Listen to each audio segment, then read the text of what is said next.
Good evening. This is All India Radio. I am Nishit Kumar and with me is Ramya with the evening news.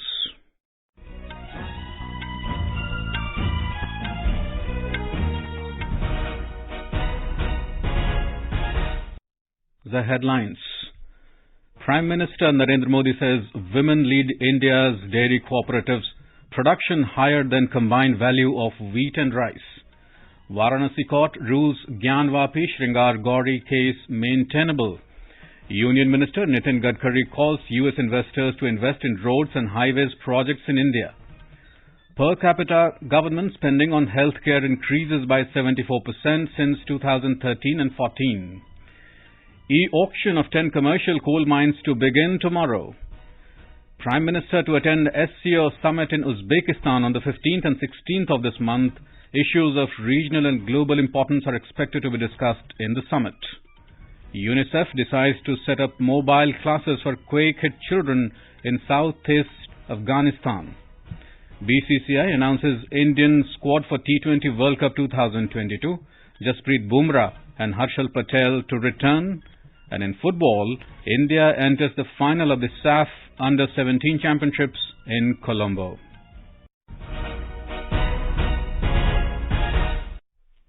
And now the news in detail.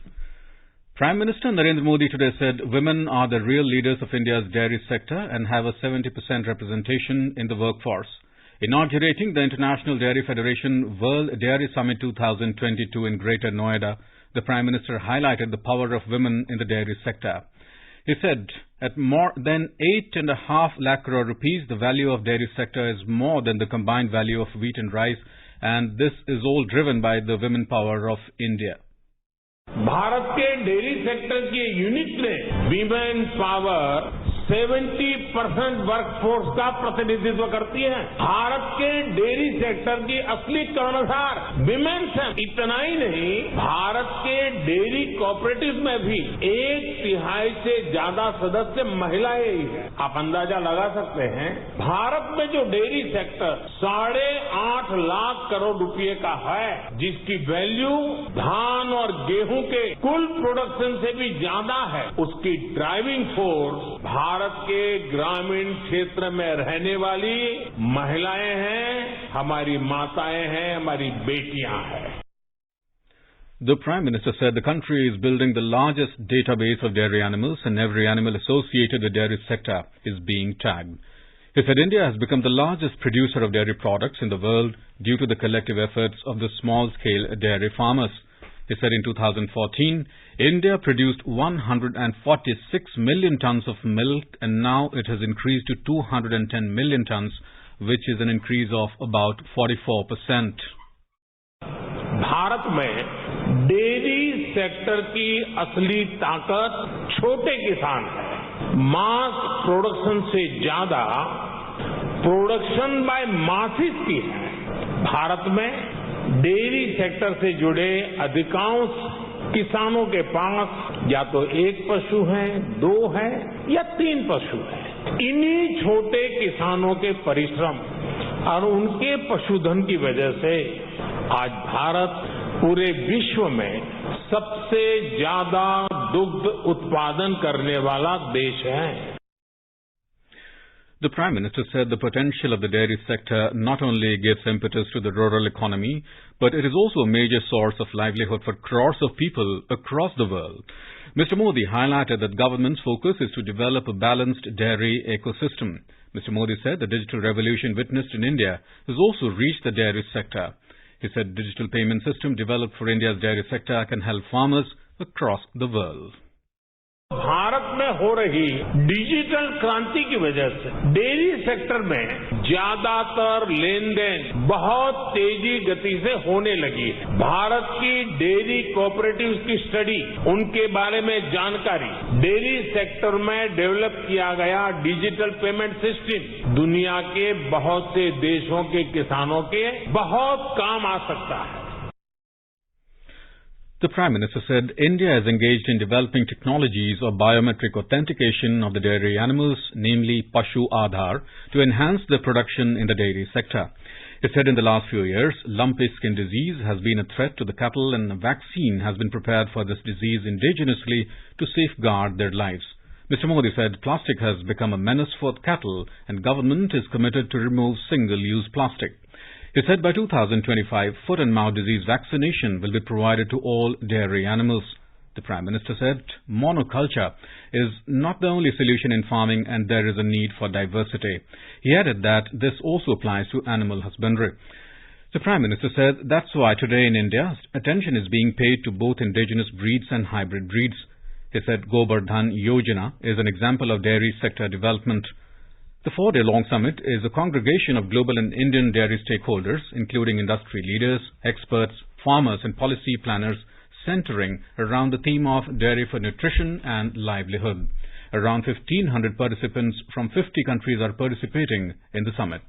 The success story of the Indian dairy industry, accounting for about 23% of the global milk, producing around 210 million tons annually and empowering more than 8 crore dairy farmers, will be showcased at the summit. Home Minister Amit Shah has said that India has emerged as the largest milk-producing country in the world with the contribution of lakhs of small and marginal farmers. Addressing the International Dairy Federation World Dairy Summit 2022 in Greater Noida this evening, Mr. Shah said in 2022, India has not only become self-reliant in dairy sector but also become exporter of the dairy products. Mr. Shah expressed hope that India will be the third largest economy in the world in the coming years. आज international dairy federation के dairy शिखर सम्मेलन का आयोजन भारत में हो रहा है। 74 में दूध उत्पादन में विश्व में भारत कहां खड़ा था और 2022 में हम आत्मनिर्भर होकर निर्यातक होकर दुनिया के सामने खड़े। तो 74 से 22 का एक कालखंड हमारे करोड़ों पशुपालक भाइयों और विशेषकर बहनों और किसानों की प्रचंड पुरुषार्थ के कारण आज देश इस क्षेत्र के अंदर न केवल आत्मनिर्भर हुआ है, हम एक्सपोर्ट भी कर पा रहे हैं। इस प्रकार की स्थिति हमने निर्मित की है। The District Court in Varanasi today agreed on the maintainability of the plea in the Gyanvapi Shringar Gauri case. The court rejected the plea of Anjuman Islamia Masjid Committee and said the lawsuit is maintainable. District Judge A.K. Vishwesh rejected the argument based on Places of Worship Act 1991 by the Muslim side petitioners and asked all the petitioners to file their reply till the next hearing, which is scheduled on the 22nd of September. 5 women had filed the petition seeking permission for daily worship of Hindu deities whose idols are said to be located on an outer wall of the Gyanvapi Mosque. The Anjuman Intizamiya Masjid Committee has said that the Gyanvapi Mosque was a Waqf property and had questioned the maintainability of the plea. Raksha Mantri Rajnath Singh has expressed confidence that the National Cadet Corps NCC can contribute exponentially in eradicating the menace of drug abuse by creating awareness about dangerous implications of drugs among the youth.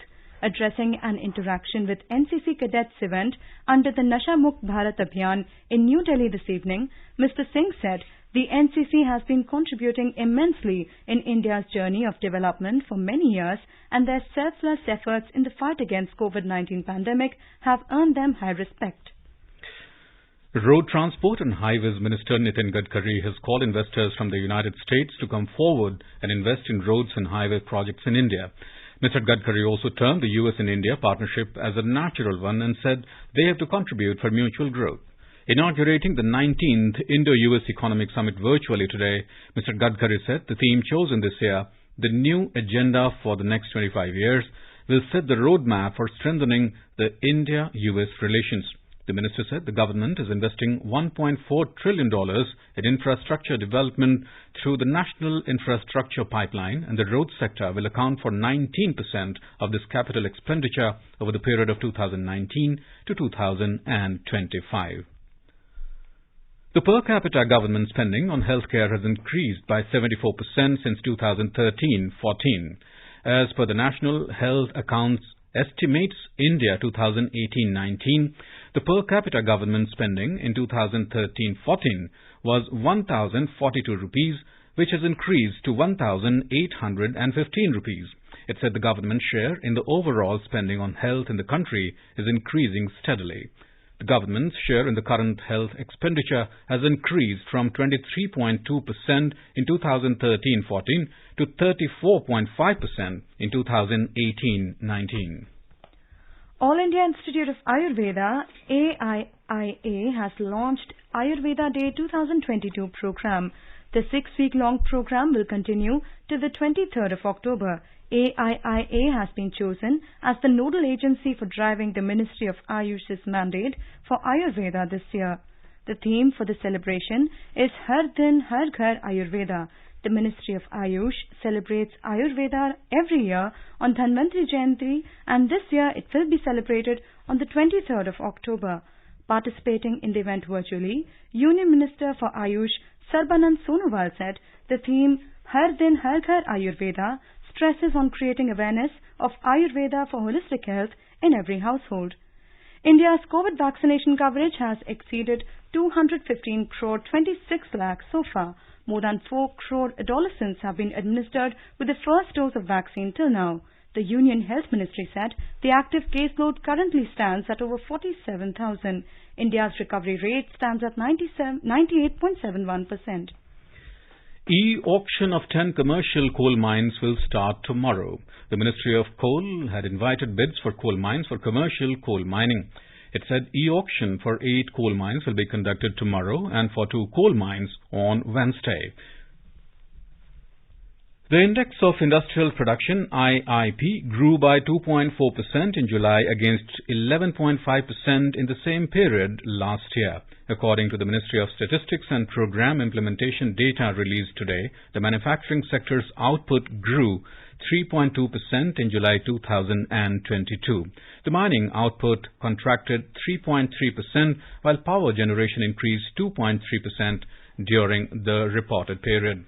India's overall agricultural and processed food products exports rose by 30% to over $9,598 million in the first 4 months of the current fiscal compared to the same period last year. The Commerce and Industry Ministry said the initiatives taken by the government have helped in achieving 40% of the total export target in the first 4 months of the current fiscal. The ministry said an export target of over $23 billion has been fixed in 2022-23 for the agricultural and processed food products basket. An export of around $10 billion has already been achieved in the first 4 months of the current fiscal. The Ministry of Electronics and Information Technology, METI Startup Hub, in collaboration with Meta, will launch a program to support and accelerate XR technology startups across India. This collaboration is part of the government's efforts for skilling in emerging and future technologies. Minister of State for Electronics and Information Technology, Rajiv Chandrasekhar, will launch the program tomorrow. The world is looking towards India for supply technology, innovation and talent to cater to the greater demands for digital products. In Gujarat, Union Minister of Shipping, Ports and Waterways Sarbanand Sonowal reiterated India's commitment towards green ship recycling and vehicle scrapping as per the global environmental norms. Addressing the inaugural session of the International Conference on Green Ship Recycling and Vehicle Scrapping at Mahatma Mandir in Gandhinagar, Mr. Sonowal said India is a signatory to Hong Kong Convention and top priority is being given to ensure safe and sustainable ship recycling in the country.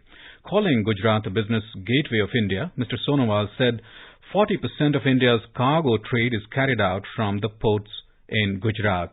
The minister said a long shipyard located in Gujarat is one of the largest ship recycling centers in the world, which carries out 1/3 of the global ship recycling. The minister also informed that as many as 74 projects are going on in Gujarat under the center's Sagarmala project. Senior BJP leader and Union Minister Prahlad Singh Patel has said that the interlinking of rivers is a revolutionary move and the Narendra Modi-led BJP government has allocated 42,000 crore rupees for the same. Mr. Patel said this in Maharashtra's Shirdi district late last night while interacting with a group of professionals, industrialists, doctors, lawyers and others as part of the public meetings being held by the BJP in their constituencies. Talking about the Namami Gange project, Mr. Patel said the river Ganga has not only been clean, but its water has been potable too. He said 42 water purification projects have been set up between Haridwar and Rishikesh for this purpose. Mr. Patel added that 12 lakh citizens have benefited and close to 9 lakh hectares of land is receiving water for irrigation due to sincere efforts and quick decision making. He said Maharashtra can also reap the benefits as soon as the interstate issues are resolved. Maharashtra Chief Minister Eknath Shinde has directed officials to resolve all pending public grievances at the earliest. Virtually addressing the state's divisional commissioners and district collectors, Mr. Shinde announced that a Seva fortnight must be observed from the 17th of September to the 2nd of October. Delhi University has launched the Allocation cum Admission Policy Common Seat Allocation System CSAS 2022 portal for admission through Common University Entrance Test in its undergraduate programs for the academic year of 2022-23. Launching the portal, DU Vice Chancellor Professor Yogesh Singh informed that this year admissions are to be done in 79 UG programs across 67 colleges and departments, which include 206 combinations for BA program as well. You are listening to the evening news on All India Radio. A reminder of the headlines before we move on. Prime Minister Narendra Modi says women lead India's dairy cooperatives, production higher than combined value of wheat and rice. Varanasi court rules Gyanvapi Shringar Gauri case maintainable. Union Minister Nitin Gadkari calls US investors to invest in roads and highways projects in India. Per capita government spending on healthcare increases by 74% since 2013-14. E-auction of 10 commercial coal mines to begin tomorrow. Prime Minister to attend SCO summit in Uzbekistan on 15th and 16th of this month. Issues of regional and global importance are expected to be discussed in the summit. UNICEF decides to set up mobile classes for quake-hit children in southeast Afghanistan. BCCI announces Indian squad for T20 World Cup 2022. Jasprit Bumrah and Harshal Patel to return. And in football, India enters finals of SAF Under-17 Championships in Colombo. For quick news updates round the clock, follow us on our Twitter handle @AIR News Alerts. अपने business को बढ़ाने के लिए लीजिए आकाशवाणी का सहयोग और दीजिए उसे बुलंदियों के पंख। आपका बिजनेस लोकल है या राष्ट्रीय, आकाशवाणी देती है उपभोक्ताओं तक पहुंचने का हर विकल्प। और अब तो आप घर, दफ्तर या दुकान पर बैठे बैठे कर सकते हैं आकाशवाणी के किसी भी केंद्र के लिए विज्ञापनों की बुकिंग। आकाशवाणी के विभिन्न चैनलों पर विज्ञापन देना सुलभ और सस्ता।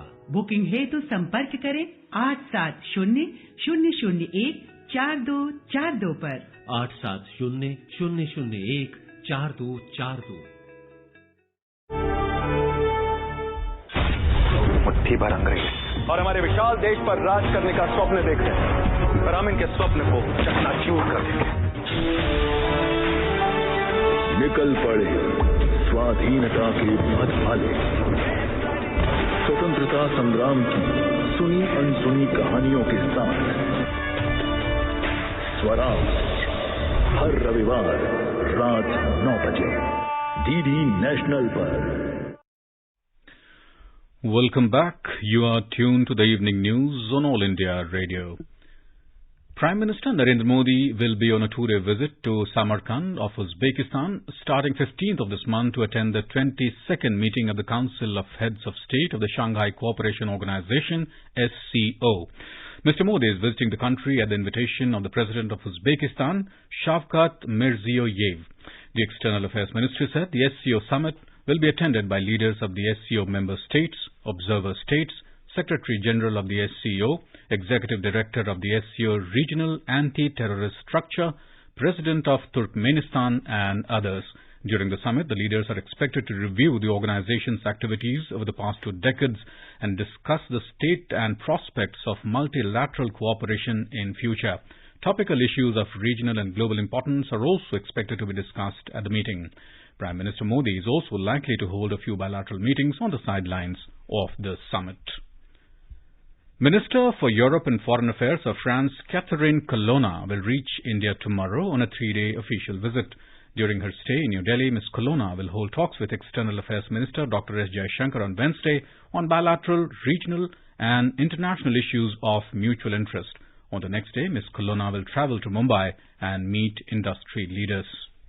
Embassy of India in Beijing has issued detailed advisory highlighting various challenges for prospective students seeking medical degree from China in wake of thousands of Indian students waiting for their return to their Chinese colleges for the past 2.5 years.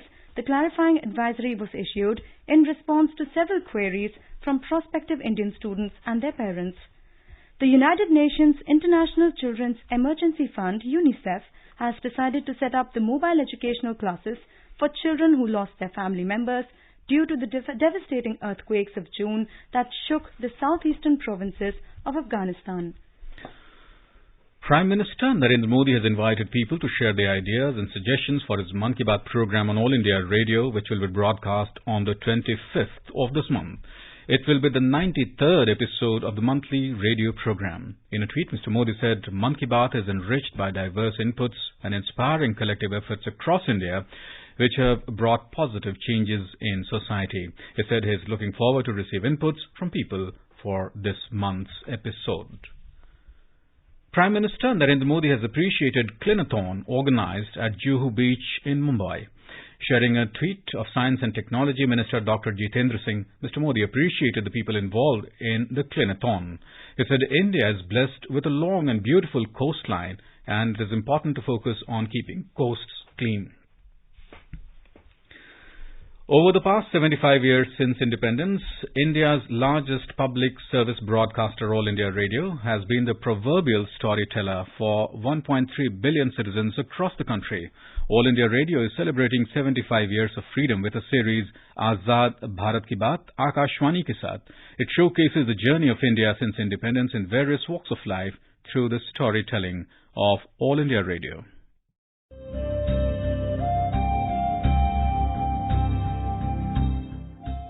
Azad Bharat Ki Baat, Akashwani Ke Saath, reliving the journey of India since independence over the last 75 years with All India Radio. From 15th August, the series is being broadcast on All India Radio, 100.1 FM Gold Channel, primetime news bulletins and across all its platforms. Tune in to stay updated with All India Radio.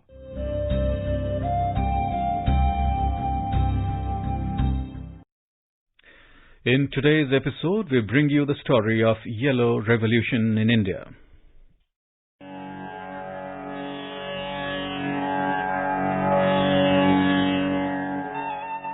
The revolution launched in 1986-1987 to increase the production of edible oil, especially mustard and sesame seeds, to achieve self-reliance is known as the Yellow Revolution. Yellow Revolution targets 9 oil seeds that are groundnut, mustard, soybean, safflower, sesame, sunflower, Niger, linseed and castor. In a bid to reduce the country's dependency on edible oil imports, Prime Minister Narendra Modi on 9th of August 2021 announced a national mission on oil seeds and oil palm with an investment of over 11,000 crore rupees for building the ecosystem to boost the domestic production. खाने के तेल में आत्मनिर्भरता के लिए अब राष्ट्रीय खाद्य तेल मिशन ऑयल पाम का संकल्प लिया गया है। सरकार ये सुनिश्चित करेगी कि किसानों को उत्तम बीज से लेकर टेक्नोलॉजी उसकी हर सुविधा मिले। इस मिशन के तहत ऑयल पाम की खेती को प्रोत्साहन देने के साथ ही हमारी जो अन्य पारंपरिक तिलहन फसलें हैं उसकी खेती को भी विस्तार दिया जाएगा। Dr. D.K. Yadav, ADG Seeds, ICAR, New Delhi said that the government's aim is to make India self-sufficient in the production of oil seeds and edible oils. You can expect the enhanced yellow revolution. In the laboratory, we are integrating the modern genomic tools now. As the conventional breeding, generally the phenotyping is a problem. So for many of the traits now, the various markers, either it is gene merit markers or the linked markers of different type of markers, they are available. And by using those markers, we are trying to introgress the desired traits in our mustard material. In collaboration with the Ministry of Agriculture and Education, All All India Radio established farm and home units at several stations. Farmers' popular Kisan Vani programs across the country have mounted sustained campaigns on government's incentives for farmers for augmenting edible oil cultivation under the National Mission on Oilseeds and Oil Palm. Farmers learned about water and soil management, social forestry, environmental protection, new high-yield seeds and farming methods. Farmers received timely weather advisories and could even take courses on agriculture via All India Radio.